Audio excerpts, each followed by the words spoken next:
All righty, welcome into section 105. Jeremiah Salmonson here with you, along with Mark Haynes, the some would call the unelected leader of section 105, but he is here. We are back for another episode. Thank you all for tuning in. Hit that like, hit that subscribe button. We greatly appreciate it. Helps the channel. And Mark, what's up with you? Man, it's another dark Sunday. I was gonna say a beautiful Sunday, but I like dark, cold weather. So I'm enjoying it. I'm loving it. But another Sunday to say the least. Is I'm doing good, man. I hope you're doing the same. Yeah, I am. It is dark. There's no two ways about it. I sent out a tweet earlier today. I mean, there's an impending, baseball's probably going to have a lockout in 2027. Hmm. And, I sent out a tweet. I'm like, the one thing that this fog in Sacramento that's been perpetual now for the last couple of weeks has taught me is I'm not going to survive the MLB lockout when it's just not going to happen. I'm not going to make it through. I need my baseball. And this fog has just ingrained that in me that that's not gonna it's not gonna be good when baseball's not here. So Yeah, no, it's like we're like Gotham City without bat sign or the beam. That's what it is in yes, Sacramento. exactly. No beam in Sacramento these days, and we'll see when the next one is. But man, we got treated to some real fine basketball yesterday. Shout out the The Emirates Cup, man. uh, Genius idea. I love it. I love it. The courts and stuff, sure, but I love the competition we getting in December. yeah, okay. So I mean, I'm well publicized as being a hater on the NBA Cup. I think we all know Mhm. that. I had a whole rant about it last year. I'll give it this. It's better than it was last year this year. And I guess that's to be expected, right? Like the second year of anything is usually better than the first. Right, But right. I'm still not like look, we get the OKC and Spurs matchup and everyone's like, "Oh my gosh, the NBA Cup's the best thing since sliced bread." And it's like, Mhm. is that just recency bias because you like the matchup? Like, what if you just had a Sunday game or a Saturday game where you had Wemby and OKC matching up? Like, I feel like it has a lot to do with the matchup than it does the NBA Cup. You know what I mean? But Mhm. look, yesterday was one of the more fun NBA games I've watched in a long time. Wemby and the Spurs and De'Aaron Yeah. Fox and Harrison Barnes. They're an infinitely more fun team than 90% of the league. And then you have OKC on the other side, Shea, champions, Chet, and it's great. It's great. I mean, Yeah. I loved that game. I have no complaints about the game. NBA Cup or not, it was fantastic. Yeah, and that's a fair take or whatever. Like, does the matchups help? And I think they do. And I think what's kind of good about it, unique or whatever, is I think on a yearly basis, if teams are taking this, semi seriously, we will get the best teams. I don't think they actually care about, winning it all or, whatnot. It's more of a regular season game. But if we didn't have this in December, at was it December 13th or whatever it was or whatever, we wouldn't have had San Antonio versus OKC. We wouldn't have had New York versus, the Orlando Magic on national TV. So I like that we're getting like you got to come out hot. This December championship is going to be like for the hottest team. It doesn't mean you go win a chip. It doesn't mean you're going to go far as the actual NBA playoffs. But I like that we get like some real good competitive basketball because we could have been watching OKC versus the Kings or Pelicans, yesterday. Exactly. But if it was just a regular season game. But Yeah. because of this tournament, they get to alter the schedule a little bit, send teams that we don't want to see today off to Bermuda or whatever. And, we get to get a really good basketball game, and that's what we got. So, yeah, maybe it is a little bit of um, the two teams that played because the Knicks and Magic still didn't have the same magnitude as the Spurs and Thunder. Yeah, I mean the Knicks are fun, and so are the Magic. But yeah, I mean, look, you when you have Spurs Thunder, you have the future of the NBA like on full display, right? Like Yeah. it's I think they're probably two of the most like bright future teams in the NBA right now. So it's like not only that, they're also just really good now. So it's not like, oh, they'll be good in the future. I mean, the Thunder just won the chip. The Spurs are up and coming and they look like they're poised to challenge for at least some playoff, you know, series. I'm gonna stop you right there. I'm gonna take it a step further. Okay. I think we seen the two best teams in the NBA play yesterday. That's what I think. Wow. Wow. What happened to I, your Detroit now, Pistons? hold on, that, What, you abandoned the Pistons on me? they're number three, They're but number three. Okay. they'll be in the NBA Finals. They'll be there. The But I Pistons. think this is the West. What we seen was the Western Conference Finals. It's going to be Spurs Wow. versus Wow. Thunder. I need a breaking news sound here. I need something. I need some sort Ring of the breaking alarm. news. All right, let me see if I can find one. Actually, I gotta. We gotta do this on the fly. Okay, hang on here, hang on It's here. What are deserving. we? Yeah, Even in this this latest is on deserving. the fly podcasting here. Thunder Spurs. There we Chet go. Wemby Breaking news on Western section Conference Finals. 105. Mark Hayes. Mark Haynes says that the Spurs and the Thunder will be the Western Conference Finals here on Section 105. Yes. I'm not gonna lie though, I don't love you abandoning your Pistons like that. Like it was just a couple weeks They're ago that just you're in like, the East. oh, the Pistons, you know. They're But then just in you the East. backtrack. But I like how you backtrack, and then you're like, oh, this is the Western Conference Finals, you know. Yeah, So you saved yourself. they're the third best team in the NBA. You saved yourself. You did save yourself there. It was a good recovery because you were going down this path of just totally forgetting about your Pistons. Nah, you What would can't. Hunter Patterson say about that? You can't do that, man. The Pistons are too good. Cade Cunningham, man, don't.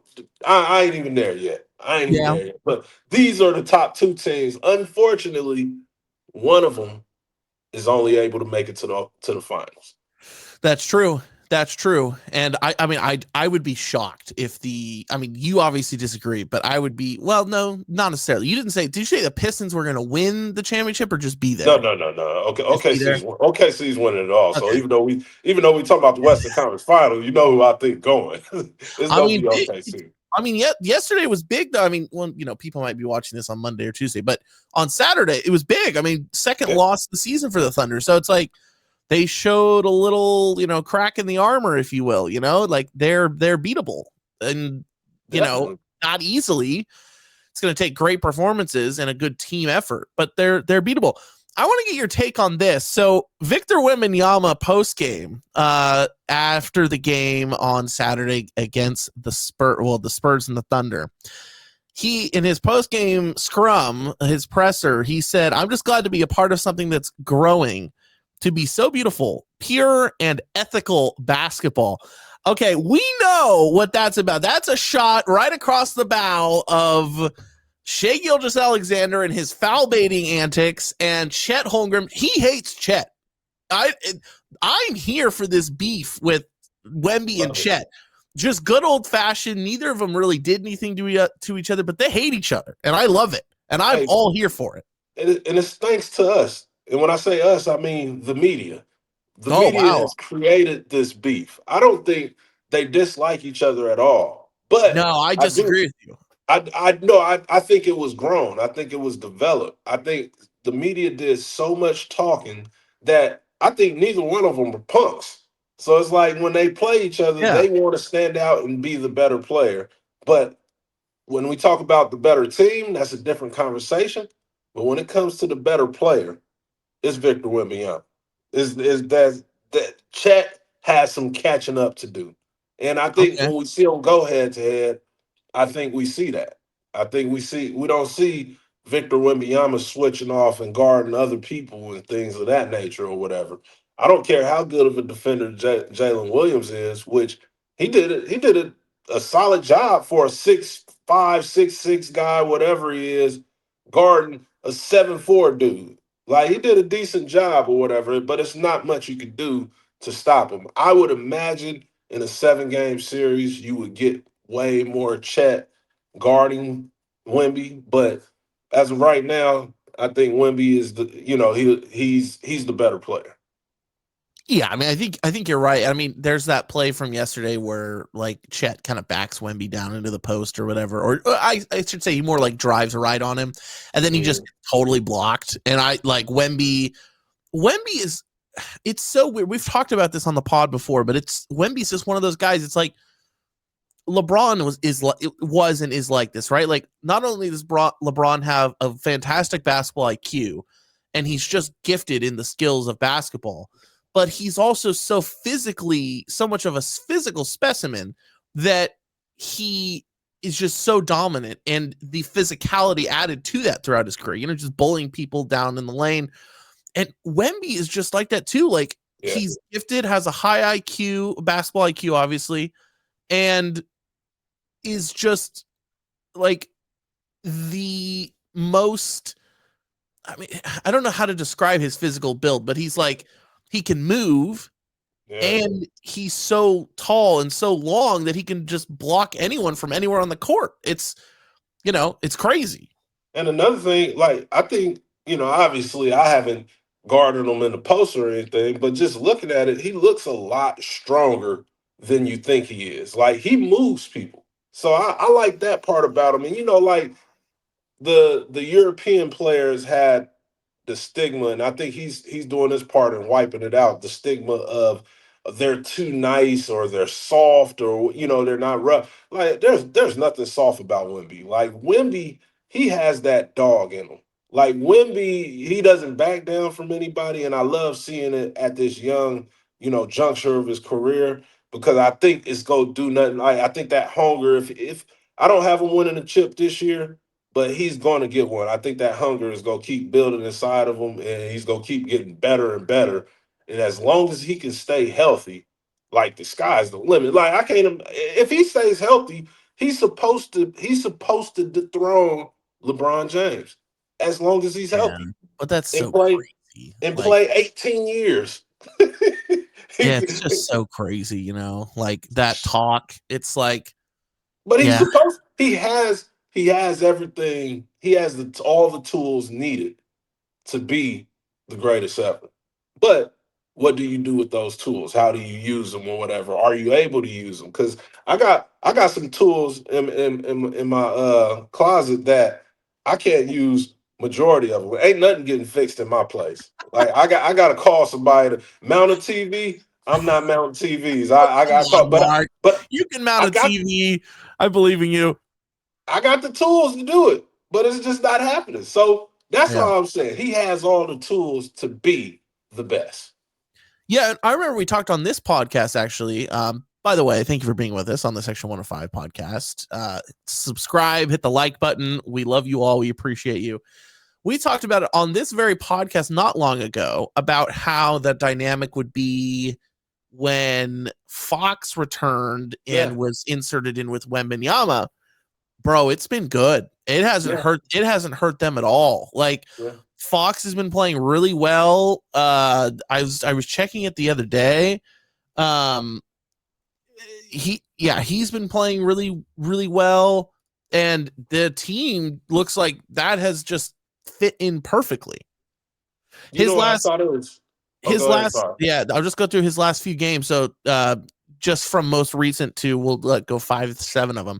22, 20, 14, 25, 31, 29, 25. Obviously he takes a little bit of a backseat when Wemby's in there, but um he had a game with 9 assists, 7 assists, a couple steals every game. He's playing really well. Yeah, nah, absolutely. Like I don't think that's going to stop either. I think he's going to continue to play well. So I guess I'm kind of rebuttaling a little bit on. Well, I never said he would be bad, but it was like if it didn't work, it would look bad. But I think the Spurs did a really good job of, obviously that was Wembanyama's first game back, and everybody in the world knows who the best player on that team is. Is Wemby. but they didn't feel the need to rush him into the starting lineup. They didn't, play. Although the game was super close, they didn't play him 30 plus minutes. I think he played like right at 20 or something like that, and he was efficient and dominant all 20 minutes. And I think that just show I think that kind of opens up, the mindset of like how, the Spurs are one of those teams, like when you think back on the Tim Duncan days and stuff, they don't want to play their guys 35, 40 minutes or whatever, whatnot. So being that he has an early history of, some injuries or whatever, whatnot, due to maintenance, maybe the rest of the season, Wemby is only playing 25 to 28 minutes a game. Yeah, he could, maybe. he could still win MVP in that short of time, which is That's a which good is point. crazy. Which is That's a really crazy. good point. That's a really And, good point. They might load manage him like that just like, to why keep him not? fresh. Why not? Because you have De'Aaron Fox who can be the guy, and that's where I'm like, this is real. This is the perfect spot for De'Aaron Fox. Like he doesn't have to care. Like he can carry a load, Yeah. but when Wemby's out there, we don't need you to. But Yeah. if you're Fox may play more minutes than Wemby. Yeah, well, and something that I was just thinking about when you're saying that is it's also a perfect spot for like a Harrison Barnes type because Absolutely. Harrison Barnes and I was very critical of Harrison Barnes at the end of his tenure in Sacramento. I'm not going to act like I wasn't. Yeah, thank you. And I think he left something on the table a little bit at the end of his time in Sacramento. But all that being said, Harrison Barnes is the ultimate professional.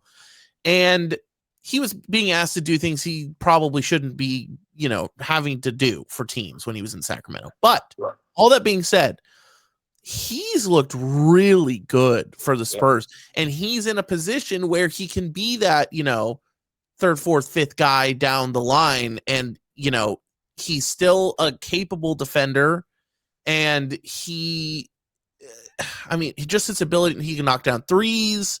He can be a bucket at times. And You, so you know one of the biggest things he is that's great for a team. He's a guy that you could sit on the bench, right? And I don't mean that in a negative way, but we he look won't at care. teams. Yeah, he won't care if Vassell has it going or Castle, whoever, if they got it going, he will sit there and he's not going to be a problem on the bench. He's not going to ever feel like, oh, I should be in right now. Even if he does feel that way or whatever, he's the ultimate professional and team player, and like he's a jail guy that he's a veteran, and this is rare to have a vet who's respected in the locker room and still can play at a high level, still can contribute to winning. He's not just a guy that's on the team and on the bench and does a lot of talking and mentoring. He's doing it all and on the fly. Because I think they basically benched him last game because he disappeared. It wasn't that he was having a bad game or a good game, but all those young guys had it going. Wimby's back. Coach, do your thing, figure out the rotation. We see a lot of teams like we see in Sacramento that have difficult times figuring out late game rotations because the game is tight, whatever. Harrison Barnes is that guy that makes things so much easier, and it makes it easier on the players and the coaches. Yeah, he's really the ultimate like plug and play guy because he has the mindset like you detailed. He has the mindset and the character of the type of guy who doesn't really have an ego. He's like, okay, you want to play me 12 minutes this night and then 28 the next. I'm prepared and I'm ready. His body's always prepared. Yeah. His mind's always prepared. He's just the ultimate professional. And I think those type of guys, especially in the modern NBA with salary caps being the way they are and aprons, they kind of get lost in the shuffle now. Hmm. But Hmm. I think if the Spurs win a chip in the next year or so and Harrison's on the team, I think he will have played. He's gonna be like one of those glue guys that he's gonna be like an Iguodala type guy, Yep. where Yep. you couldn't do what you did without him, Yep. but he's not like that the driving force behind your championship, but he's Hmm. the type of guy Hmm. you need on your team. And Yep.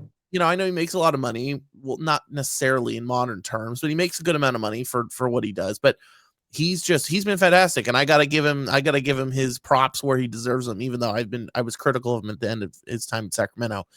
And then he's just like the best guy, like a Yeah, great community guy, just a fantastic yeah, person. And yeah, man, I mean, the Spurs, I mean, they've just assembled great guys, man. Like yeah. De'Aaron Fox is an A+ person. Hmm. Harrison Barnes is great. It seems like Wemby's a great guy. Like Yeah. they're just assembling guys with good character, no drama. As much as people want to say De'Aaron caused a bunch of drama in Sacramento, it wasn't his fault. Let's be honest. Right, Like right. There's a it wasn't lot of his things went fault. into Yeah, that. I mean, so the Kings had so many chances with him prior to his I won out type thing. Hmm. Just no drama, guys. Spurs are gonna be good. And I know this people are gonna clamor in the comments. Oh, this is just one good game, and you guys all this recency bias. It's like, no, I get it, but like they're Hmm. gonna be good, man. And if it's not this year, it's they're gonna be a Soon, force in the West. soon, we might see a whole lot of OKC and Spurs Which, every year, every year. Like when you look at how they're built, man, they're built very similar. From top to bottom, and they're both very young teams, and yeah, it's they both play defense. They both can score the ball. It's I'm excited, man. I'm excited for the Western Conference Finals because that's who go be in it. Those two teams with those big names, SGA, Wimby, Fox. It's gonna go seven. I'll say that. It's gonna go seven. I don't. Yeah, I could see that, especially with the way Foul Merchant's gonna get his calls. Yeah, I could. There Yeah, we go. I could see that. But The who's not statistics. going to be in the Western Conference Finals, but some of their fans have delusions of grandeur, are the Golden State Warriors. And I want to talk about Steph Curry a little bit. So Steph came back the other day, dropped 40 or 39, I think, Yeah. in just like a pretty uninspiring loss by the Warriors. Defense didn't play great. Um, it's tough to see because Steph, while I think he's maybe taken a slight notch down from his super high motor days, Mhm. he's still that guy. He's still him. And the Warriors just aren't good. I don't think that the Warriors, anyone really has any, like anyone who knows basketball thinks the Warriors are that good.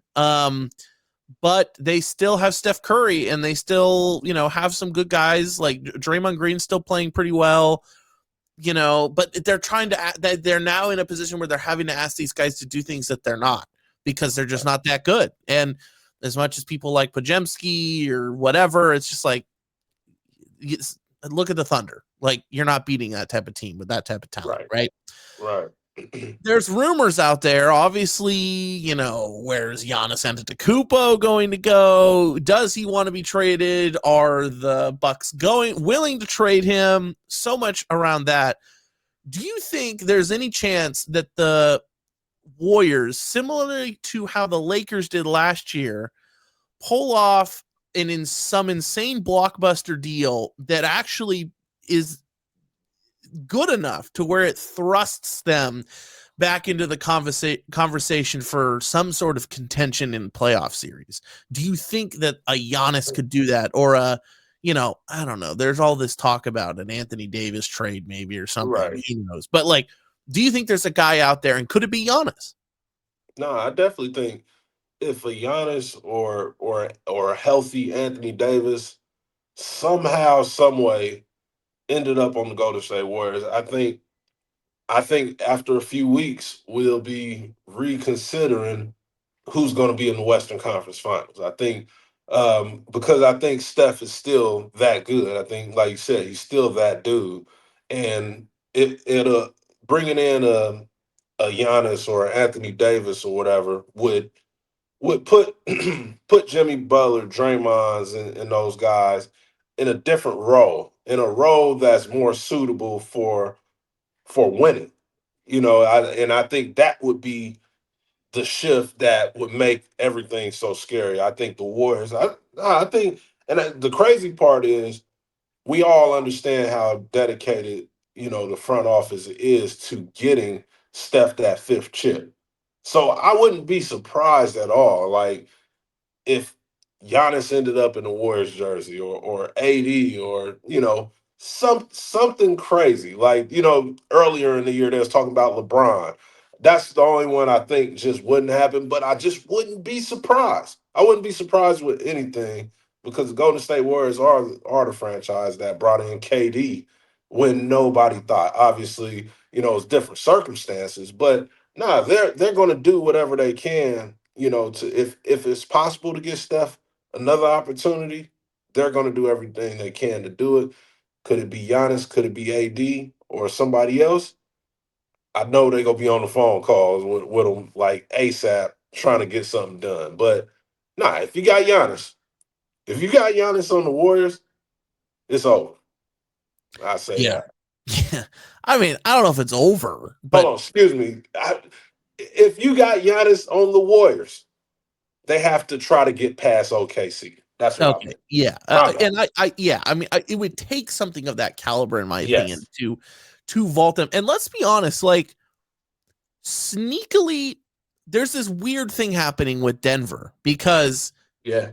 and I guess this conversation is just kind of morphing into a Western Conference conversation, but Yeah. there's something weird happening with Denver too, because with OKC's greatness, I mean, they're 24-2, they're on pace ish to try to match that Warrior team. Mhm. The Nuggets are 18-6, and they have been okay at home. They're 6-4, but they're 12-2 on the road. And Yeah. so when I look at teams and I really kind of want to know what they're like, is this team for real? Is this team fakers? Are they just Right. having a little bit of a, like the Warriors last year, when they went whatever it was, 12-3 or whatever. Something crazy. I Yeah. like to look at teams' road records because road games is a lot of times where you really see these teams for who they are. Yeah. And Denver being 12-2 on the road makes me think this team might be contending ish in the West. Now, there's like a tier one, and that's the Oklahoma City Thunder, and then Yep. there's everyone else.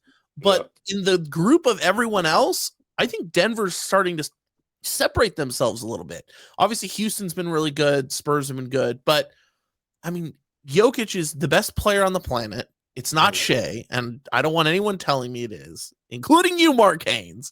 And I ain't gonna say nothing. I'll wait. when I'll you got wait. like just Jokic's ability, and don't get me wrong, Shea makes other people around him better too, but Jokic's ability to make everyone on the floor, like, if this is 2K, like an extra 10 points on your 2K rating type Yeah. impact on his teammates. Yeah. Any team with Jokic is going to be dangerous. And you got Jamal Murray around. Christian Braun's going to come back at some point, or Yeah. Brown. Um, they've got some pieces. Like they're a team I wouldn't want to play in the playoffs. I'll just say it that much. Like if I'm anyone in the playoffs, I don't want. I'll let me face. If I have to face Denver, let me face them later on in the playoffs. I don't want to Yeah. be their first crack. Yeah, I want them to get wore down a little bit. Like, I don't want, nobody wants a fresh Joker, and that's all you can hope for is hope that the Western Conference is so tough that hope they have a few tough series leading up to when they meet you. And nah, you're right, man. Denver looks scary. I think they made some small subtle moves. The when Michael Porter Jr. and Cam Johnson move, I think that was a lot better than most of us even thought. Originally for me, I thought it was like just a straight even swap, but the way Cam can play on the defensive end or whatever, it kind of changes their team and the way they are, on that end of the floor. So I no, I'm excited. I'm excited about the playoffs in general. I know we got a long way to get there, but Yeah, I just hope everybody stays healthy, and because we gonna yeah. get some exciting basketball on this West Coast. Yeah, and it's so like being in the Sacramento market, and I cover the Kings on the daily basis, and you do as well with the Observer. It's like it's hard to enjoy basketball when you're stuck in this hell of Sacramento right now, because the team is not fun to watch. They don't really have any like bright spots, like, Mhm. I guess you could say Keegan Murray, but even Keegan struggled a little bit recently after coming back. He's shooting 20 something percent from three. It's like, there's really no hope or bright spots for the local market that we're in, that we work on the daily basis. So like, at least for me personally, it's just like it's gotten to become such a chore to watch these games because it's just not good basketball. Mhm. And I'm trying to distance myself from that mentally, because you're right. There's some great hoops going on in the league right now, and the playoffs are going to be nuts. Yeah. And there's some new teams. Like for a long time, it was just the same old teams, and people would always complain. It's like, okay, we're going to see this team going. There's new teams, right? The Yeah. Spurs are Yeah. good for the first time in a while. The Rockets are good, not for the first time in a while, but with new players and a different type of team. Yeah. The Wolves are not as good as they might have been a couple of years ago, but they're still there and hanging around. The Lakers are good, but with an entirely different cast. Like, Yeah. you've got Austin Reeves and Luka leading the Lakers now instead of the LeBron AD type stuff. Like, there's a lot of fun stuff going on in the league, and I'm excited about it. Like, I'm definitely just get me to the playoffs. Like you said, get me to the That's playoffs. it. That's it. That's all I'm here for, man. I'm here. I'm just here at every game, and we're gonna record every week just so we don't get fined. That's That's it. right. We're just here But so we don't get fined. we're here for the playoffs, man. That's it. It's gonna be exciting. It might be. Last year I thought was probably the best playoffs on both sides, East and West, in the last decade for sure, but probably even longer if I really, Yeah. look at it and break it down. But I think this year I think it's going to be even better. I Yeah. think it's going to be even better, and I'm excited. Like we talk about the new teams. Detroit is at the top of the mountain in the East. I love Like Detroit. that's going to be, that's different. Like the Pacers are out, so that means other teams are in or whatever. And man, it's just go. I I can't wait, man. I could deal with Sacramento and what's going on here. The best case scenario for them is somehow get that number one pick. And if I get, I won't. It's a lot of guys out there. There's a lot of ballers, but I really like, and I'm probably gonna say his last name wrong, but I like AJ Devontae. I Yeah. think it's Devontae or Devon. Yes, I'm sticking with Devontae. All right. All right. I'm not going to say anything, but I'm sticking with it. no I'll Cam figure it Boozer, huh? out. Not a Cam Boozer guy. I just like AJ. I like when I'm looking at what the Kings need or whatever. I can't say it's not Boozer. I definitely can't say Yeah, I that. mean the Kings just need a guy. They That's need a guy that can be the 1A. Like, yeah. I don't think it matters the position. Like, I mean, obviously I don't think they just need that guy. They just need that guy, and They need I'm that. and I'm saying that, and I said I picked AJ because I'm saying that because I'm assuming Sabonis will still be in a Sacramento Kings jersey. Yeah, You know, I wouldn't count on that, but yeah. is that I know the everybody would or not everybody but some would like him to be gone, but I don't know if it's going to be that easy. He You might still said be it. here, and I You don't want Boozer next to Sabonis. That's it. But I'll take AJ next to him because AJ could go do his thing. Mark Hayes said, I know everyone would like to see him go. I had to go fix that. I'm like, oh, what's Yeah. up? Yeah, I think there's a lot of people, and it's not any hate on Sabonis. It's just like, Nah. this isn't going to work long term. So cut bait, get what you can get. I mean, that sounds harsh, but just get what you can get with, what value can you get with these? I mean, the Kings are just in such a bad spot. Like, they really are. Like, they have untradeable contracts. They're not good now. There's really no hope to be better in the future with this core, and they're just in a really bad spot. I mean, I don't think I'm being dramatic or anything. And like, we don't talk a lot of Kings on the pod anyways, but like, they're just not good, and there's no way that this core can be good. And so if that's the case, move DeMar somewhere where he can contend, move Sabonis while he's still in his prime, try to Mhm, find someone who could use Zach LaVine, like maybe a Milwaukee or something like mhm, that. mhm. And, just move on. You got some fun young guys like Max Reno, Nick Clifford, see what you can do with them and then get a draft pick. Like, I mean, it's what you have to do in the league. I mean, look, the Spurs did it. The Thunder did it. This is what you got to do. You have to. There's no way to build. I'm comfortable saying this. There's no way in the NBA to build a title contending team off free agents. It has to be through the draft, and then you can maybe pair a free agent or two. Especially in Sacramento. Especially in Sacramento. But name another team that built their team through signing free agents or even trades. Really, Lakers. I know Shea came to the through a trade, but he was still a very much unknown type of guy. There wasn't a ton of people who thought he was going to be this good. So it's Lakers are the only one. They're the only ones. Yeah, and the Lakers are special because it's the Los Angeles market, and everyone wants to play for the Lakers. They're like the Yankees of baseball, right? Like everyone wants to play for the Los Angeles Lakers. So it'd be Lakers, Miami. Yeah. Lakers, Miami. It's really just them. It's really just them. But yeah. Nobody else. But you got to build it. If you want to be good and you're a mid to small market team, you got to find their guys through the draft and hope they all kind of crescendo at the same time and into this, flourishing, dominant team. And the Kings they got to commit to that. But all right, I want to do buy or sell Mark Haynes, assuming he's still around. But I think he might have dipped or he froze or something. So maybe we'll just leave the buy or sell. Maybe we'll leave the buy or sell for next week. So Mark Haynes is frozen, everyone. So we're gonna leave the buy or sell for next week. I'm Jeremiah Solomonson. That was Mark Haynes and is Mark Haynes, just in frozen form.